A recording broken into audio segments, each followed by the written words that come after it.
ქუთაისის ცენტრში განლაგებული ბაღი ჩვენი ქალაქის ერთ-ერთი გამორჩეული და საინტერესო ადგილია. მისი ისტორია დაახლოებით 2 საუკუნის წინ დაიწყო. სხვადასხვა წყაროების მიხედვით ბულვარი დაახლოებით 1858 წელს ვიცე-გუბერნატორის ლინესაროვის თაოსნობით აიგო. უცნობია თუ ვინ იყო პროექტის უშუალო ავტორი და შემსრულებელი. მიუხედავად ამისა, ვარაუდობენ, რომ იგი ფრანგი გახლდათ, რადგან ბაღის გეგმა სწორედ იქაურ სტილს ატარებს. ფრანგულია მისი სახელწოდებაც. ბულვარი ხეებით დაჩრდილულ ფართო ქუჩებს ნიშნავს.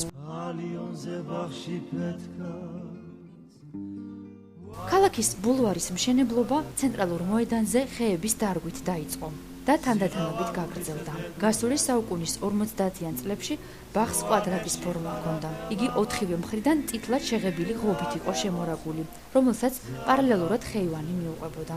აქვე იყო კიდევ 2 ხეივანი, რომელიც მთელი ბაღის ტერიტორიას ჯვრის სახით კვეთდა. ხეივნებს ორივე მხრიდან გასდევდა ყვავილნარი და ხშირ ფოთლიანი ხეები, რომლებიც საუცხოო საჩრდილობელს ქმნიდა. აქვე იყო მწვანე ბალახი, ხის და ქვის მოსასვენებელი სკამები. ყოველ კვირას უკრავდა მუსიკა. წარსულში ქუთაისის ბულვარში ქალაქის ინტელიგენციის ყველაზე პროგრესულად მოაზროვნე წარმომადგენლები იკრიბებოდნენ.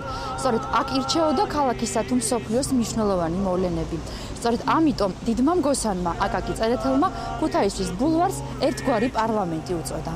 სწორედ აქ ქუთაისის ბულვარში აღნიშნეს აკაკი წერეთლის მოღვაწეობის 50 წლის იუბილე. ისტორიული მოვლენის ამსახველი უნიკალური ფოტო საქართველოს ეროვნულ არქივში ინახება. 1940-იანი წლები. საზაფხულო თეატრი ქუთაისის ბულვარში. შენობა დღეისათვის აღარ არსებობს, თუმცა მისი გარეგნული იერსახე ფოტო მასალამ შემოგვინახა. ეგრეთ წოდებული სვეტები, ყველასათვის ცნობილი შეხვედრის ადგილი. ეს გახლავთ ქუთაისის ბულვარის აღმოსავლეთით მდებარე ცენტრალური შესასვლელი. კოლონადა 1958 წელს აშენდა და დღემდე ქალაქის ერთ-ერთ სიმბოლოს წარმოადგენს.